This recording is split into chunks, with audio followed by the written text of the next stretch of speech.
আসসালামু আলাইকুম। বাংলাদেশ জাতীয় দলের ফুটবলার জামাল ভুঁইয়া একটা কমেন্টস করেছিলেন ফেসবুকে সুইজারল্যান্ড এবং আর্জেন্টিনার খেলায়।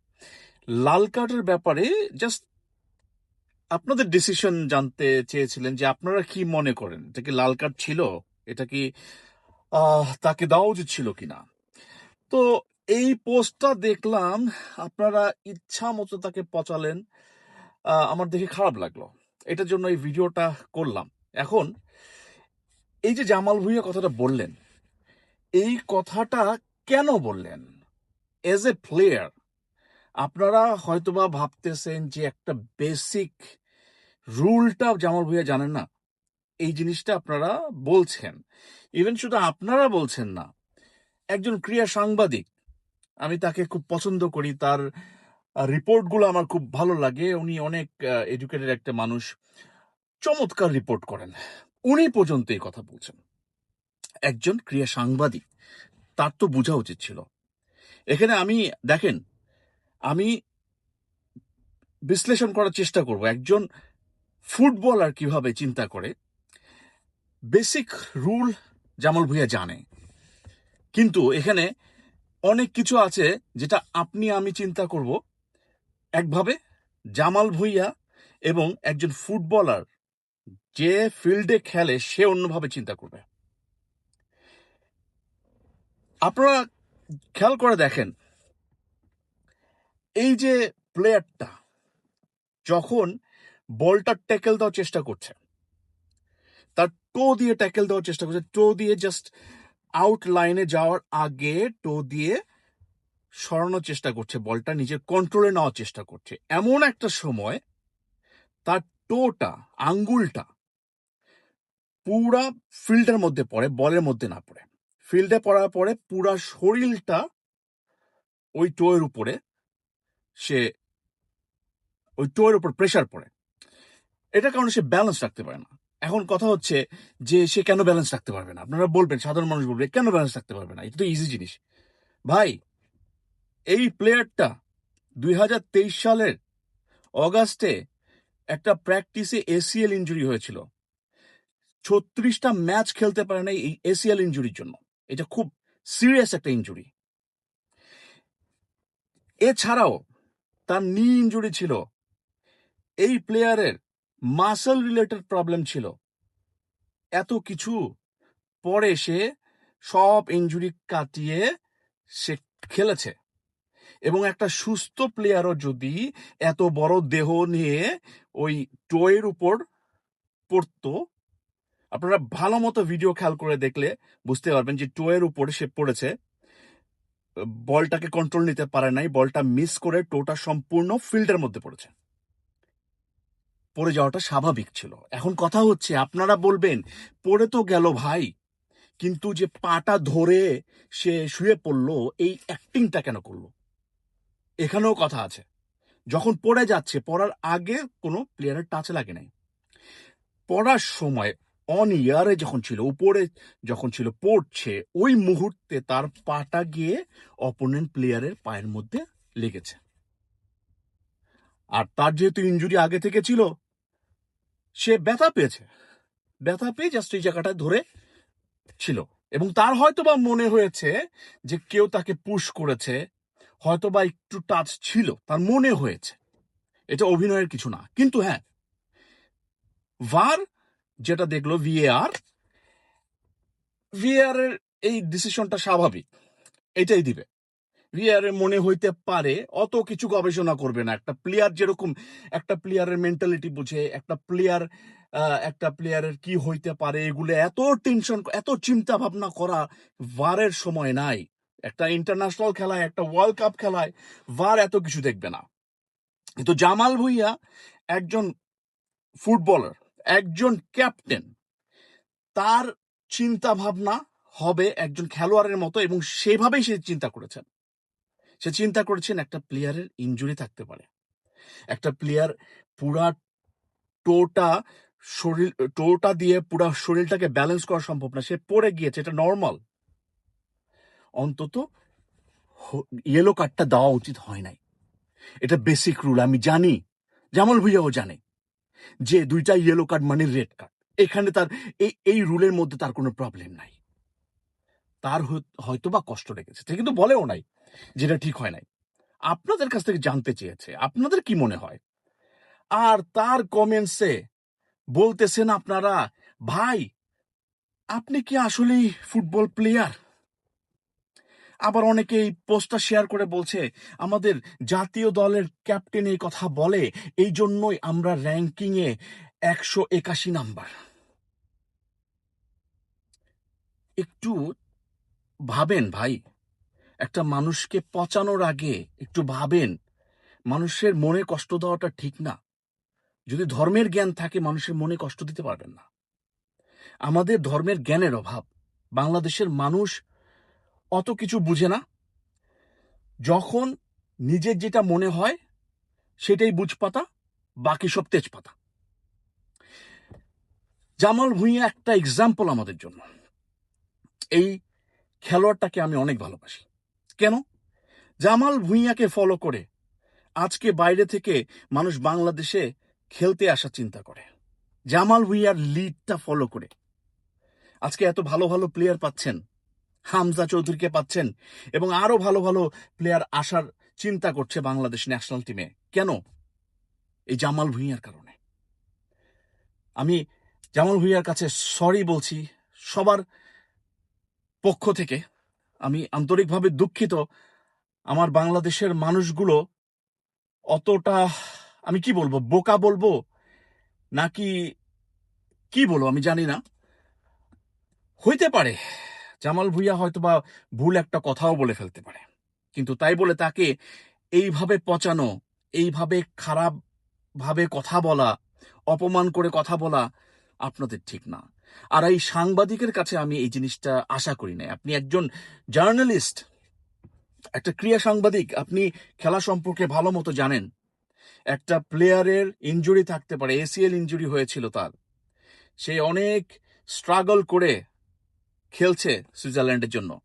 এমন একটা প্লেয়ার, তাকে নিয়ে একটু গবেষণা করেছেন? রিপোর্ট তো করে বসলেন যে জামাল ভুঁইয়া এতটুকু ফুটবলের বেসিক নলেজটা জানেন না। একজন ক্যাপ্টেন, তার পেছনে লেগে বসলেন। হ্যাঁ, আপনার একটা কন্টেন্ট পেয়ে গেলেন। হ্যাঁ, কন্টেন্ট ক্রিয়েটর হিসেবে আপনার জন্য অনেক ভালো, কিন্তু এইভাবে এই কন্টেন্টগুলো করেন না। একটা প্লেয়ারের মনটাকে ভেঙে ফেলা। শুধু ফুটবল না, বাংলাদেশের ক্রিকেটও এমন হয়। আমি যখন মাঠে গিয়ে খেলা দেখেছি ক্রিকেট, একেবারে বাউন্ডারি লাইনের সামনে ফিল্ডার ফিল্ডিং করছে, তাকে ইচ্ছা মতো গালাগালি। সে তখনও ব্যাটিং করে নাই, সে ব্যাটসম্যান। নেক্সট রাউন্ডে সে নামবে, সে ব্যাটিং করবে, তার পারফর্ম করতে হবে। তার মাথায় উল্টাপাল্টা ঢুকাই দিতেছেন, উল্টাপাল্টা চিল্লাইতেছেন, মাথা খারাপ করতেছেন তার।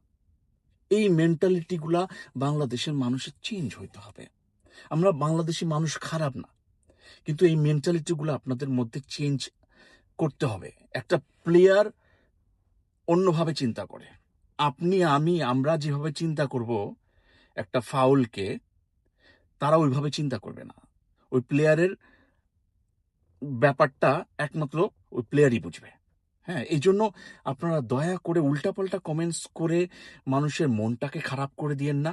এটা আমার আপনাদের প্রতি অনুরোধ। এটা খুবই খারাপ, এটা একদম ঠিক না।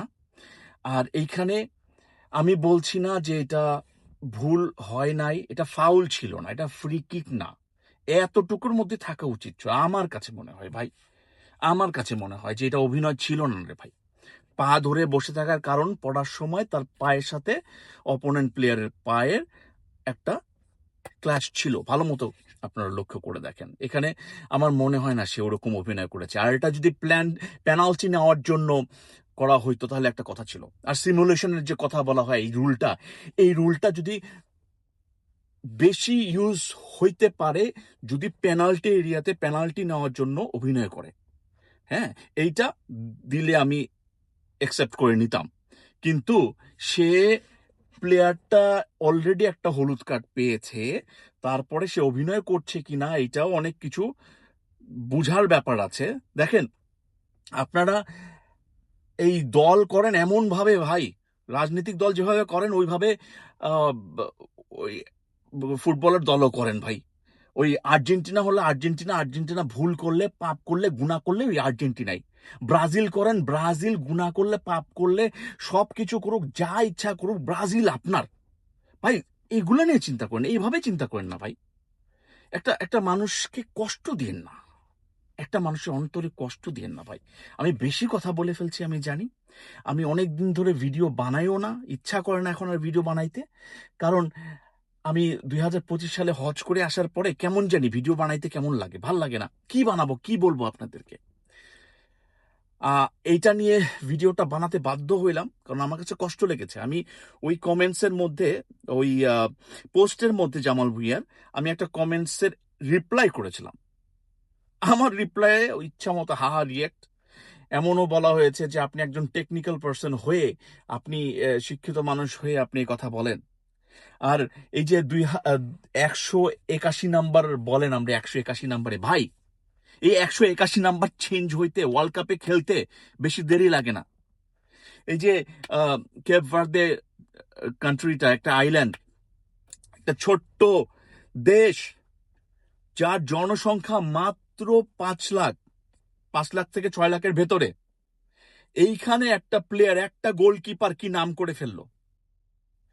এটা কথা বাদই দিলাম, ক্রিশ্চিয়ানো রোনাল্ডোর কথা চিন্তা করে দেখেন। পর্তুগাল কি করতো আগে? ওয়ার্ল্ড কাপ কোয়ালিফাই হইতে পারতো না। একটা প্লেয়ার সবকিছু চেঞ্জ করে দিল। আমাদের একটা প্লেয়ার লাগবে বাংলাদেশে, একটা ভালো খেলোয়াড়, একটা ভালো খেলোয়াড়, একটা ভালো কোচ, আর আপনাদের সাপোর্ট, পজিটিভ থিঙ্কিং। আপনারা বলেন বাংলাদেশের ন্যাশনাল টিমের প্লেয়াররা জোকস। এইসব কথা বললে আমার প্লেয়াররা খেলবে কিভাবে? বাংলাদেশের শত্রু বাংলাদেশের মানুষই। ভাই আপনারা আমার কথায় মন খারাপ করেন না। আমি আপনাদেরকে গালাগালি করছি না, গালাগালি করা ভালো কাজ না, বা গালাগালি, একটা ভালো ফ্যামিলির মানুষ কখনো গালাগালি করে না। কোনো কাউকে যদি কারো, ধরেন আপনি কারোর সাথে যদি অ্যাগ্রি না করেন, সুন্দর করে বোঝান, নাইসলি বলেন যে ভাই আপনি কি এইটা দেখেছেন, ভাই আপনি কি এই অ্যাঙ্গেলটা দেখেছেন, জামাল ভুঁইয়া এই কথা বলেছে, আপনি আপনার পার্সপেক্টিভটা বলেন যে ভাই আপনি তো একজন খেলোয়াড়, আপনি ভালো বোঝেন, দেখেন আমার তো মনে হইলো এটা আসলেই ফাউল হয়েছিল এবং সেকেন্ড ইয়েলো কার্ডের জন্য সে রেড কার্ড পেয়েছে। সোজা সাপটা কথা, এত পেঁচানো দরকার নাই, এত হার্ড করা দরকার নাই। জামাল ভুঁইয়া সাহেব, আমি ওনাকে দেখলাম, উনি বিভিন্ন মানুষকে আবার রিপ্লাইও করছেন, হাহা রিয়েক্ট দিচ্ছেন, হাসছেন। এটা দেখে আমার আরো কষ্ট লাগলো, বেচারা মনে হয় অনেক কষ্ট পেয়েছেন। এবং হাসি ছাড়া ওনার আর কিছু করার নাই আসলে। আমি আন্তরিকভাবে দুঃখিত জামাল ভুঁইয়া, আপনি অনেক করেছেন আমার দেশের জন্য, আমার বাংলাদেশের জন্য, আমার বাংলাদেশ ফুটবলের জন্য। আপনি মাঠে থাকাটা অনেক বড় কিছু। আপনি কত ভালো খেলছেন, কি খেলছেন আমি কেয়ার করি না, আমি কেয়ার করি আপনি মাঠে আছেন। আর আপনি আমাদের আমাদের গর্ব ভাই। আপনি আপনি এগুলা নিয়ে মন খারাপ করেন না, আপনি আপনার দিকে থাকেন। আপনি বেসিক নিয়ম কি, অনেক ভালো নিয়ম জানেন। আবার একজন একজন ক্যাপ্টেন হিসাবে আপনি যে ধরনের চিন্তা ভাবনা থাকা দরকার, ওই মাইন্ডসেট আপনার মধ্যে আছে। আপনি একটা প্লেয়ারের কষ্ট বোঝেন, ওইভাবেই আপনার ওই সময় হয়তো বা খারাপ লেগেছিল। এই জন্য আপনি জানতে চেয়েছেন যে আপনাদের কি মনে হয় এই লাল কার্ডটা নিয়ে। যাই হোক, আর পেঁচাল পারবো না, উল্টাপাল্টা পেঁচাল পারলাম, আপনারা ক্ষমা করে দিয়েন, আমাকে মাফ করে দিয়েন। একটু ভালো মতো দেখেন যে আসলে কি হয়েছিল। একজন খেলোয়াড় হিসেবে আপনি কি বলতেন? একটু খেলা খেলেন, খেলে ইনজুরিতে পড়েন, তারপরে এরকম বল ট্যাকেল করতে গিয়ে পড়ে যান, তখন বুঝবেন। হ্যাঁ, আপনার অভিনয় করতেছেন না, প্রিটেন্ড করতেছেন না, বাট বললো যে আপনি সিমুলেশন করেছেন, আপনি প্রিটেন্ড করেছেন এটা ফাউল হয়েছে ফ্রি কিক নেওয়ার জন্য অথবা পেনাল্টি নেওয়ার জন্য, তখন কেমন লাগে, আপনার মনের অবস্থাটা কেমন হয়, তখন বুঝবেন ভাই। এটাকে বুঝবেন না। আমাকে ক্ষমা করে দিয়েন, মাফ করে দিয়েন। আমার যদি কোনো ভুল হয়ে থাকে, আমার কোনো কথায় যদি আপনারা কষ্ট পেয়ে থাকেন, ধন্যবাদ, ভালো থাকবেন।